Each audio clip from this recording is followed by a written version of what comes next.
नाज़रीन, हिते दादू मां नदीम शाहन की रिपोर्ट शामिल कंदासीं त दादू में समाजी तंज़ीम हैंड जे शराकती तंज़ीम Save the Children district education committee साकार सां हलंदड़ प्रोजेक्ट में स्कूल का ॿाहिरि ॿारनि खे स्कूल में दाख़िल करण वारी मुहिम हलाई वई। गवर्नमेंट स्कूल में दाख़िला मुहिम के सिलसिले में सेमिनार रैली कढी वई।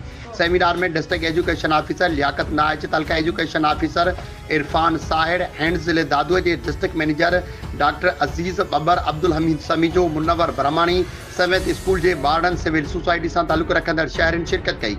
सेमिनार में इंटरेक्टिव थिएटर पेश किया वियो। थिएटर में ॿारनि की पढ़ाई बाबत पैगाम ॾिनो वियो। पायलट हाई स्कूल दादूअ जी हाल सेमिनार के खिताब कंदे चयो त DO education Liaquat Naich, Irfan Sahir, doctor Aziz Babar ऐं ॿियनि चयो त तालीम की बेहतरी लाइ सभिनी खे पंहिंजो भरपूर किरदार अदा करणो पवंदो।